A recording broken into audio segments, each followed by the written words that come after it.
Hello students, so welcome back to our next part of organic chemistry. So what is today's topic? In today's topic we are going to discuss about reaction mechanism. Okay, first we are going to discuss about reaction mechanism. So what is reaction mechanism? So reaction mechanism is normally or it is generally used for any chemical reaction and to indicate the steps through which the reaction is proceeding, okay, or the reaction is going on. So what is reaction mechanism? That is actually the sequence of steps, through which a reaction is proceeding. So this is normally the sequence of steps through which a reaction is proceeding. Now reaction mechanism can be of two types. The first one is concerted mechanism and the second one will be non-concerted mechanism. Okay, here we are going to discuss two types of mechanism. The first one is concerted mechanism. So what is concerted mechanism? So the mechanism where the reactants are converting into products. As we know, reactants convert into products, okay, by a chemical reaction. So in case of concerted mechanism, no intermediate will be formed. No intermediate will be formed. That means directly the reactants will be converted into the products, but between the formation of them, before the formation of the products, there could be the formation of a transition state. Transition state means what? That part will be generated or will be formed for a very little period of time or for a very little span of time. So that part or that compound is called what? Transition state. So if we can express this mechanism through the help of a graph, then it will look like this.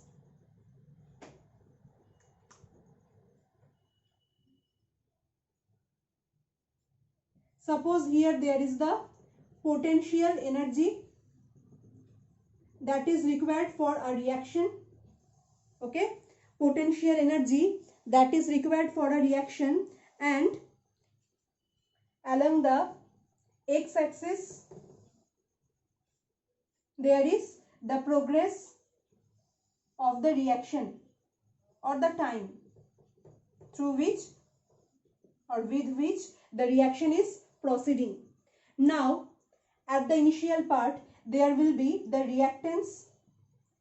So suppose this is the energy level for the reactants and suppose this is the energy level for the products.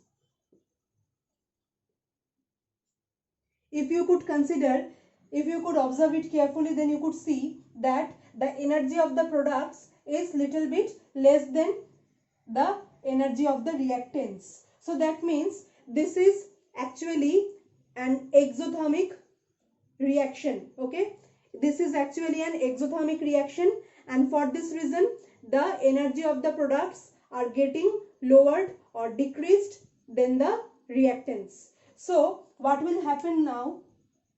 There will be a transition state. A transition state will be formed just to initiate the reaction. So the energy of the reactants will be increased. It will reach up to the transition level and then again it will decrease and it will go to the products. So here if this is the energy of the reactants, that is E1, and if this is the energy of the products, that is E2, then the difference between the then this is actually, wait, not this one, then this energy, that is the energy for the transition state, the energy to reach up to the transition state, okay, the difference between them, it is called activation energy. the difference between the energy of the reactants and the energy of the transition state, this is called activation energy. Actually, in any case or in any reaction, what happens? The older bonds, the bonds that were present in the reactants, that will be broken and new bonds will be formed in case of the products. As we know that if these are the reactants, one is AB, another one is CD. So by reaction, what will happen? The initial bonds, the earlier bonds will be broken, okay, and new bonds will be formed. So for making this type of compound, a transition state will be produced. What will be the transition state? Suppose the bond between A and B is it is slowly breaking. So therefore this bond, it is gradually disappearing, and there will be the formation of a new bond between B and C. So this is the, so now this bond, it is getting disappeared and this bond is about to form. So that will be the transition state that we can observe between the formation, or that we can observe between the reactants and the products, but it will exist for a very little time. So that's why this type of sign is given above it. So this is the symbol of transition state. Okay, this is the symbol of transition state. This is the symbol for transition state. So it will exist for a very shorter period of time. So that is actually this part. This is the transition state.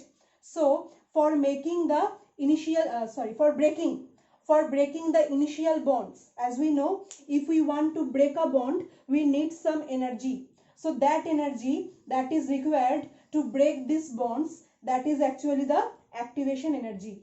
So after getting that amount of energy, these bonds will be broken and now new bonds will be formed, and whenever new bonds are formed, there will be the formation of energy. So that's why in this part, when the product is formed, when the product is getting formed from the transition state, the energy is getting decreased. Okay, here because of the breaking of the bond, the energy will increase, and here because of the formation of new bonds, the energy is getting decreased. So in between them there will be the formation of transition state, but that is not intermediate because it will form, and it is actually just a imaginary type molecule.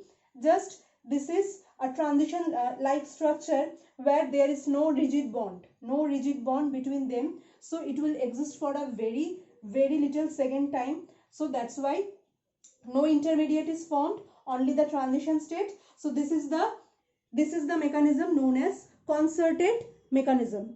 Okay, now the next one, that is non-concerted mechanism. I'm just showing it here so that the difference between them will be clear.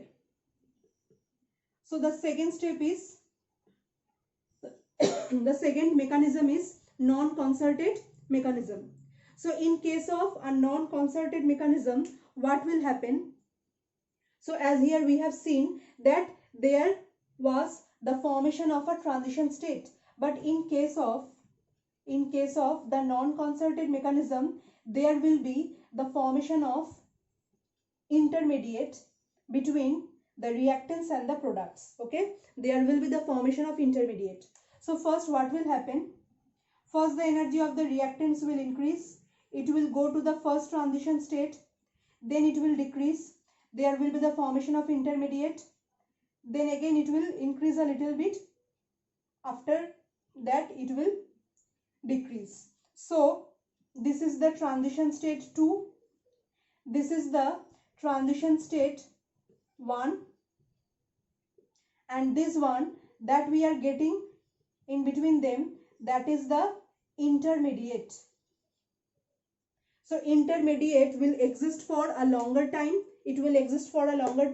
and it will have rigid bonds between them, not like this type of imaginary bonds. It will have a rigid bond between them. So what will happen? After the formation of intermediate, it will again react with the reactant molecules, from where we are getting the transition to the transition state 2, and after that it will make the product. So this is the step for non-concerted mechanism, where we are getting one intermediate, but in before case there will be no formation of intermediate. Okay, so this is the basic difference between concerted and non-concerted mechanism. So I hope this is clear for you all. So next I am moving towards the discussion of isomerism and the types of isomerism.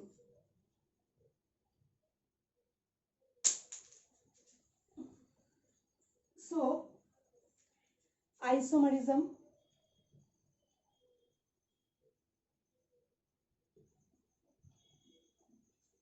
okay, so isomerism, this word is coined from two Greek words. And what are the words? One is isos.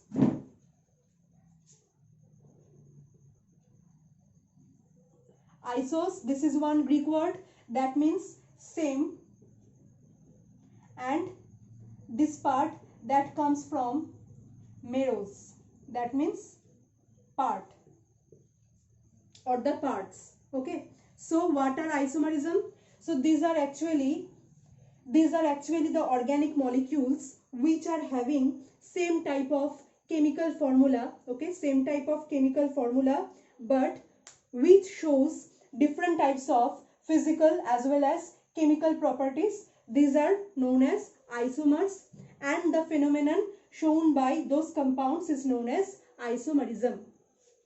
So in details we are discussing it. So first, again I am repeating the definition. So what is isomerism and what are isomers? So many compounds, many organic compounds we can see in organic chemistry where they are having same type of chemical formula. Okay, they are having same type of chemical formula, but if we see in details, then we could see that there is a difference in the bonding or in the structure. So basically they are having the same type chemical formula, but due to different type of structure, okay, different type of bonding, so they show different types of chemical as well as physical properties. So one by one we will discuss it here.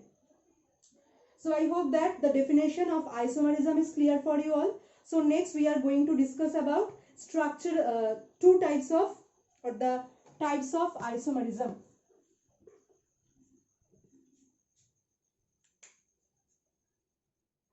Types of isomerism.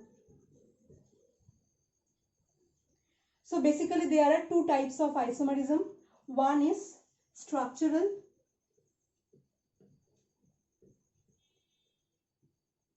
isomerism, and the second one is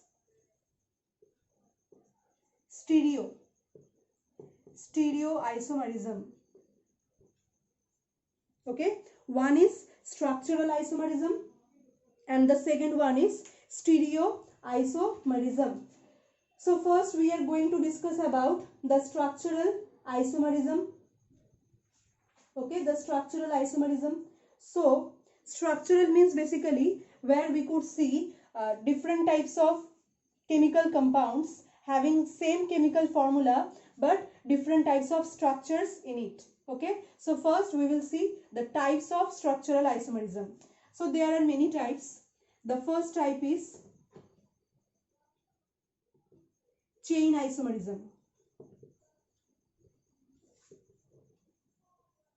Okay, chain isomerism.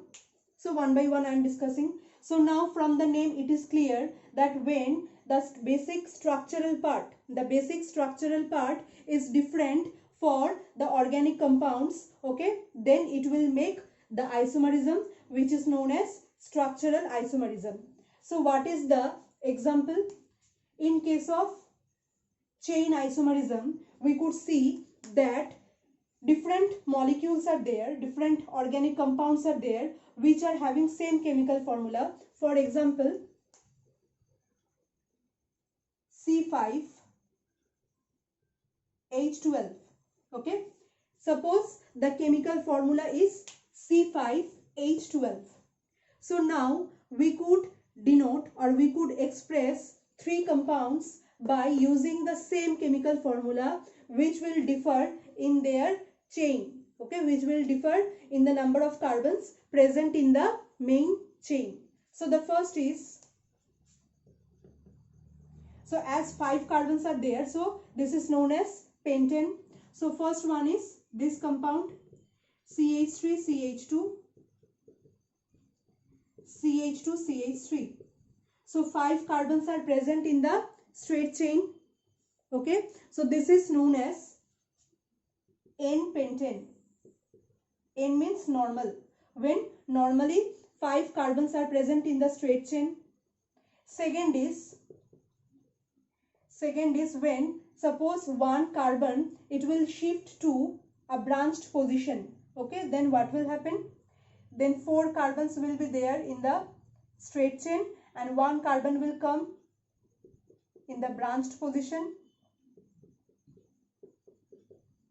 So now this type of compound we are getting, where in the straight chain there are now 4 carbons, okay, in the straight chain 4 carbons are there and one CH3 has been added to a branched position. So just count here, how many carbons are present here totally? 5 carbons. And how many hydrogens are present? 3 plus 3 6, 6 plus 3 9, 9 plus 2 11, 11 plus 1 12. Here also if you count, then you could see that 5 carbon atoms and 12 hydrogen atoms are present here also. So what is the name of this compound? The name of this compound is isopentane. Okay, this is the common name, as 5 carbons are present totally and this type of structure is known as iso. So this is called isopentane. So what will be the UPAC name? UPAC name will be 2-methyl-butane. Okay, 2-methyl-butane is the UPAC name. And the last compound, the last isomer, okay, these three are the 3 isomers. The last is when 2 carbons will be shifted, when 2 carbon atoms are shifted to the branched position, okay, at the upper and at the below. So totally 5 carbons are present and how many hydrogens are there? 3 into 4, 12. So this is it is having the same number of carbon atoms, same number of hydrogen atoms. So the basic formula is same, but the structure and the number of carbon atoms present in the chain is different. Here 5 carbon atoms are present in the straight chain. Here 4 carbon atoms are present in the straight chain, and here 3 carbon atoms are present in the straight chain. This is named as neopentane. That is the common name.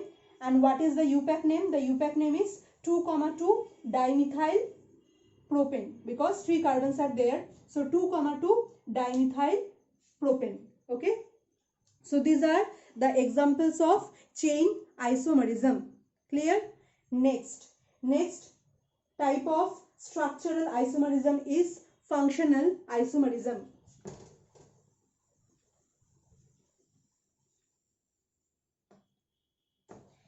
Next type is functional isomerism. So already you have learnt about different types of functional groups, right? Different types of functional groups. So when same chemical formula but different type of functional groups we can see in 2 compounds or more than 2 compounds, then this is known as functional isomerism. For example, suppose the chemical formula is C2H6O. So it can denote 2 types of compounds. One is alcohol, CH3CH2OH, 2 carbon, 6 hydrogen and 1 oxygen is there, known as ethanol. And another one is CH3OCH3, that is dimethyl ether. So the chemical formula is same for both of them, but it has the functional group of OH, right, of alcohol, and it is having the functional group of ether. So because of the presence of 2 different types of functional groups, they are showing different types of chemical reactions. As we know, ethanol shows different chemical properties and ether shows just different chemical properties. Next is position isomerism. Number 3, that is position isomerism.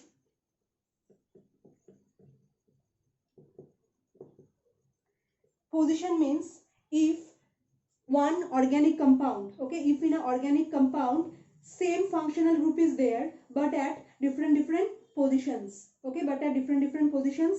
For example, CH3, CH2, CH2OH, that is propan 1-ol, right? Propan 1-ol, 3 carbons are there.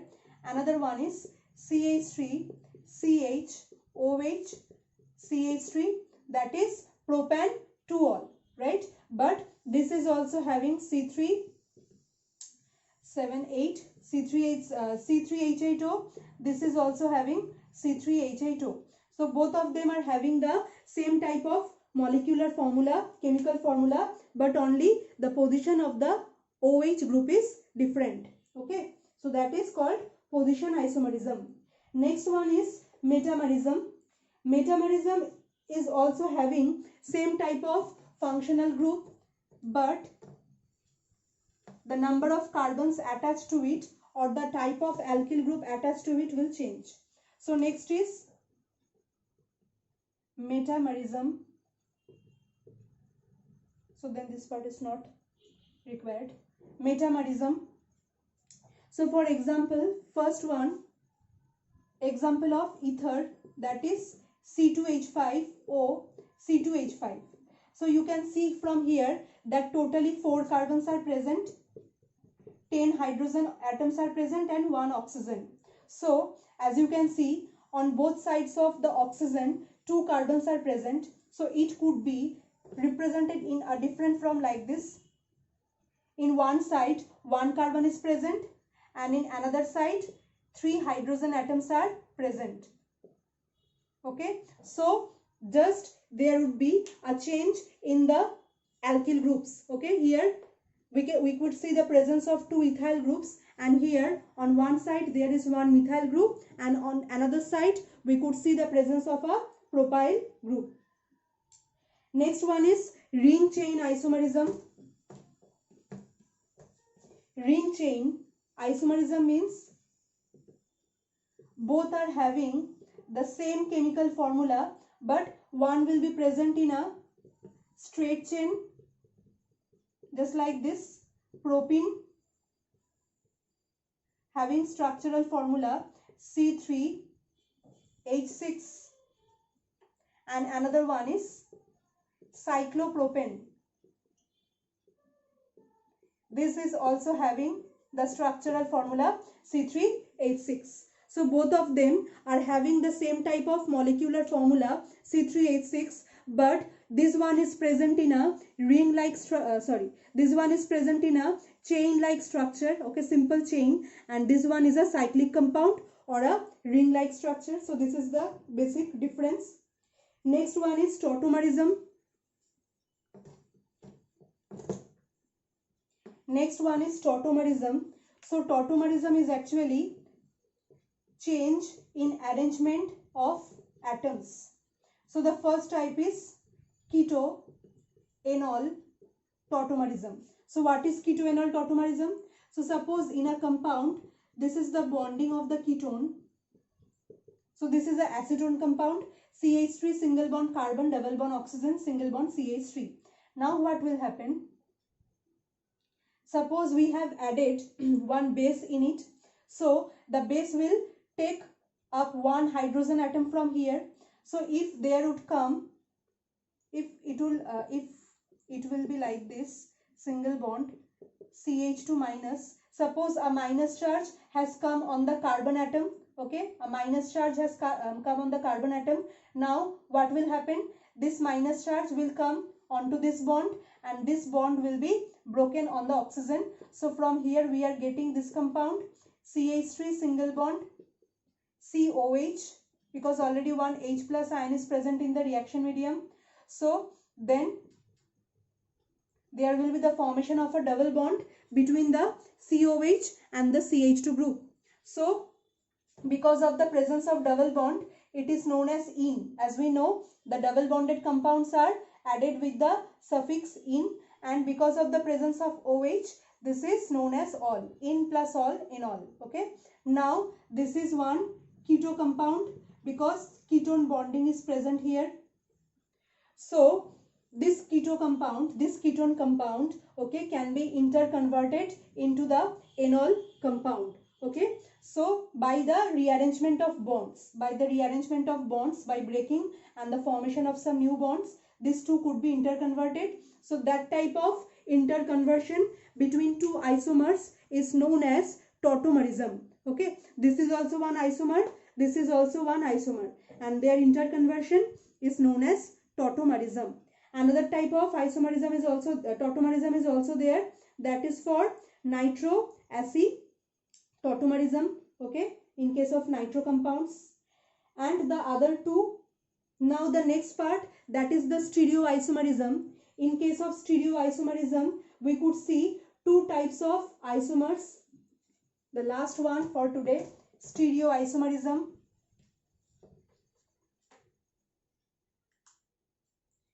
Stereoisomerism is of two types. One is configurational,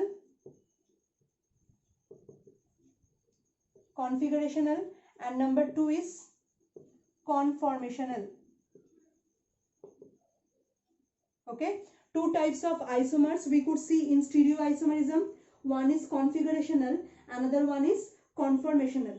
So what is the definition of conformational and configurational? So in case of conformational isomerism, the stereoisomers can be interconverted. So basically, what is stereoisomerism? So this is the isomers which have same chemical formula but different types of bonding, different type of arrangement of the atoms, okay, in the space, different types of arrangement of the atoms in the space, that is called the spatial arrangement of atoms or groups. Because of this, stereoisomerism will be produced. In case of conformational isomerism, one isomer could be interconverted into another by simple rotation around the sigma bond. But in case of configurational isomerism, one isomer could not be converted into other by simple rotation around the sigma bonds. So in details, you will read about this in class 12. Okay. So the next part, there are two types of configurational isomerism. One is geometrical and another one is optical. One is geometrical, another one is optical. Okay, these are two types of configurational isomerism. So actually stereoisomerism is just the difference of isomers because of their spatial arrangement or their arrangement in the space. Suppose these are two bonds, okay, these are two bonds. In one isomer, this bond is present in front of you and this bond is present in the back side. In the second isomer, you could see just different arrangement of them. This bond, it will come to you, it will come in front of you or close to you, and this one, it will go to the back side. So just there will be the difference in their arrangement in the space. So that is called stereoisomerism.